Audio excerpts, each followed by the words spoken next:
Delhi university के Lakshmibai college में हुआ महान गोबर कांड, जिसने शिक्षा की गरिमा को न सिर्फ गोबर में मिलाया बल्कि उसे एक नया सुगंधित आयाम भी दे दिया। जी हाँ, आपने सही सुना। लक्ष्मीबाई कॉलेज की प्रिंसिपल प्रोफेसर प्रत्यूष वत्सला ने क्लासरूम की दीवारों पर गोबर की लिपाई करके एक ऐसा कारनामा कर दिखाया जिसे देखकर न सिर्फ छात्र बल्कि पूरा शिक्षा जगत हैरान रह गया। तो चलिए बिना वक्त गवाए इस गोबर कांड के उस मनोहारी दृश्य में गोता लगाते हैं, जहां प्रिंसिपल मैडम मेज पर चढ़कर गोबर की लिपाई दीवारों पर कर रही हैं और हम सब बस देखते रह गए हैं, हैरानी से, शर्मिंदगी से और थोड़े से मज़े से भी। सबसे पहले उस वीडियो की बात करते हैं जो सोशल मीडिया पर आग की तरह फैला।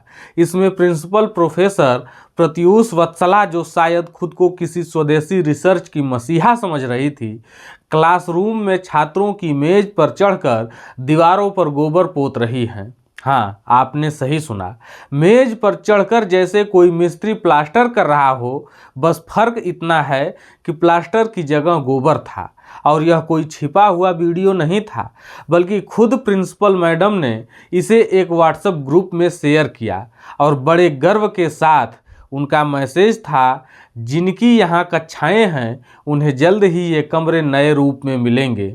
आपके टीचिंग एक्सपीरियंस को सुखद बनाने की कोशिश की जा रही है। सुखद टीचिंग एक्सपीरियंस मतलब गोबर की बदबू में। वाह मैडम वाह, क्या आपकी सोच है। और क्या कहें इस प्रिंसिपल की दूरदर्शिता को, या फिर दिमाग में भरे गोबर का प्रमाण है इनके, आप खुद तय करें। लेकिन एक बात तो साफ है, इस वीडियो ने छात्रों से लेकर शिक्षकों तक सबके होश उड़ा दिए। सोशल मीडिया पर लोगों ने लिखा, यह क्या तमाशा है, शिक्षा का स्तर अब तबेले तक पहुंच गया है और शिक्षा का पूरी तरह गोबरीकरण हो रहा है। वैसे जब यह वीडियो वायरल हुआ और चारों तरफ भद्द पीटने लगी, तो प्रिंसिपल मैडम ने शर्मिंदा होने की बजाय इसे जस्टिफाई करने की कोशिश की। उनका कहना था कि यह सब एक रिसर्च प्रोजेक्ट का हिस्सा है। रिसर्च प्रोजेक्ट गोबर की लिपाई, और वह भी क्लासरूम में जहां छात्रों को पढ़ना है। मैडम, अगर यह रिसर्च है तो इसे पहले अपने घर की ड्राइंग रूम में क्यों नहीं आजमाया, या फिर अपने ऑफिस में क्यों नहीं आपने आजमाया? क्यों सिर्फ छात्रों को इस शीतलता का सौभाग्य दिया गया? प्रिंसिपल ने आगे कहा कि यह प्रयोग कक्षाओं को ठंडा करने के लिए स्वदेशी तरीकों का इस्तेमाल है और एक हफ्ते में इसके नतीजे सामने आएंगे। अब जरा सोचिए, सीमेंट की दीवारों पर गोबर पोतने से क्लास ठंडी हो जाएगी। क्या यह विज्ञान है या कोई अंधविश्वास का नया अवतार?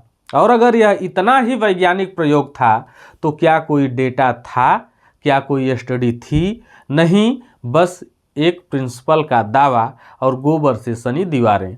वाह, क्या शोध है मैडम का।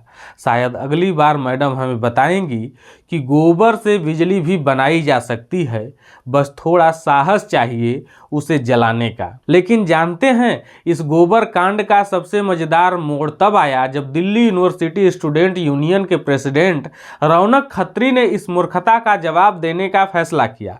रौनक ने कहा, अगर प्रिंसिपल मैडम को लगता है कि गोबर से क्लासरूम ठंडा हो सकता है तो उन्हें अपने चेंबर में भी यह शीतलता महसूस करनी चाहिए। छात्र अकेले क्यों इस सुगंध का मजा लें?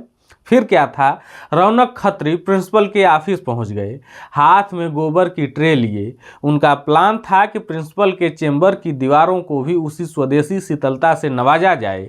लेकिन मजे की बात देखिए, जैसे ही रौनक ने गोबर की ट्रे निकाली, प्रिंसिपल मैडम ऑफिस छोड़कर भाग खड़ी हुई।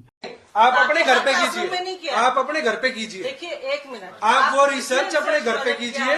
शैतान का है भाई, बुलाओ मनराज। आप जिसको बुलाना चाहो आप बुलाओ। तो सही। मैडम के आज रूम में जो रिसर्च उन्होंने करी है वो रिसर्च यहाँ भी लागू होनी चाहिए। तो यहाँ क्यों लागू होगी? यहाँ होगी लागू, पूरी तरीके से लागू होगी। शैतान को बुलाओ ना। बुला लो जिसको बुलाना है। पानी डाल के इसका पूरा बना, तसले में बना लो। तसले में बनाओ, अच्छा हो भाई।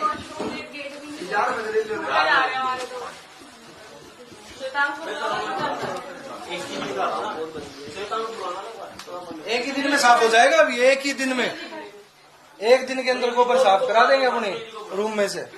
मैं रखा रहने दो साइड में कुछ ऐसे हो जाएगा।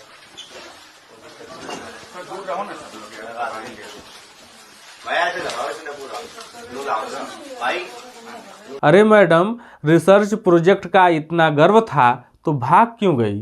क्या गोबर की सुगंध सिर्फ छात्रों के लिए थी? रौनक ने प्रिंसिपल की टेबल पर गोबर की ट्रे सजा दी, ऐसे जैसे कोई मिठाई हो, कलाकंद हो। उन्होंने कहा, यह 100% सनातनी रिसर्च है, सेहत, सुंदरता और मिठास से भरपूर।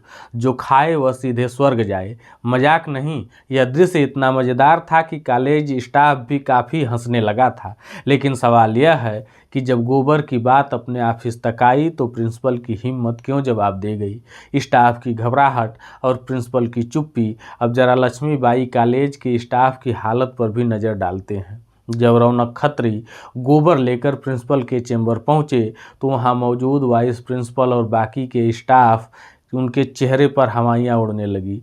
गोबर की गंध से उनकी नाक फट रही थी और अब वे हाथ जोड़कर रौनक से गुजारिश कर रहे थे, प्लीज़ इसे यहाँ मत लगाओ। लेकिन मज़े की बात यह है कि यही स्टाफ उस वक्त चुप क्यों था। जब प्रिंसिपल मैडम छात्रों के क्लासरूम में गोबर पोत रही थी तब तो उन्हें शाबाशी देनी चाहिए थी, फूल माला पहनानी चाहिए थी कि वाह मैडम, आपने क्या रिसर्च किया है। लेकिन नहीं, जब गोबर उनके अपने ऑफिस की दीवारों के करीब आया तो उनकी समझ में आ गया कि यह शीतलता इतनी भी सुखद नहीं है।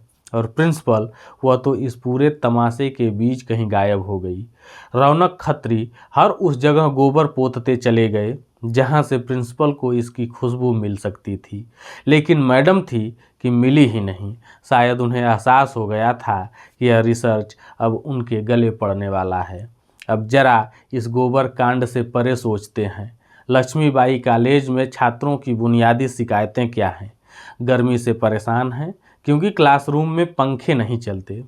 शौचालयों की हालत इतनी खराब है कि छात्र वहां जाने से कतराते हैं। पीने का पानी तक ढंग से उपलब्ध नहीं है। लेकिन इन समस्याओं को हल करने की बजाय प्रिंसिपल मैडम ने गोबर की लिपाई को प्राथमिकता दी। सवाल यह है, क्या यही शिक्षा का स्तर है? दिल्ली यूनिवर्सिटी का, जो देश के सबसे प्रतिष्ठित विश्वविद्यालयों में गिना जाता है। एक तरफ प्रिंसिपल अपने ऑफिस में एसी की ठंडक में बैठती हैं और दूसरी तरफ छात्रों को गोबर की बदबू में पढ़ने के लिए छोड़ दिया जाता है। यह दोहरा मापदंड नहीं तो और क्या है? और यह पहली बार नहीं है जब प्रोफेसर प्रत्यूष वत्सला ने कुछ अजीब किया हो। सुनने में आता है कि वह कभी छात्रों से हवन करवाती हैं, कभी आरती करवाती हैं, लेकिन पढ़ाई पर ध्यान देना शायद उनके एजेंडे में ही शामिल नहीं है। क्या शिक्षा अब सिर्फ पद्मश्री, डीन की कुर्सी या वाइस चांसलर बनने का जरिया रह गई है? भले इसके लिए गोबर ही क्यों न फैलाना पड़े। यह पूरा घटनाक्रम हमें सोचने पर मजबूर करता है कि आखिर हमारी शिक्षा प्रणाली कहाँ जा रही है।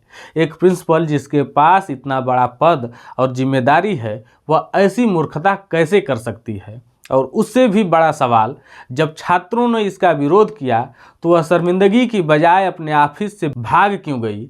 शिक्षा का मकसद ज्ञान देना है, विज्ञान को बढ़ावा देना है, न कि अंधविश्वास और पिछड़ी सोच को पालना। अगर गोबर सचमुच इतना ही चमत्कारी है तो इसे पहले वैज्ञानिक रूप से सिद्ध करना चाहिए था, लेकिन नहीं।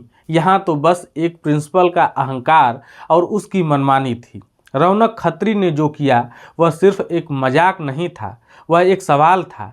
एक ऐसा सवाल जो हर उस शिक्षक, प्रशासक और छात्र से पूछा जाना चाहिए जो इस गोबर कांड को चुपचाप देखता रहा।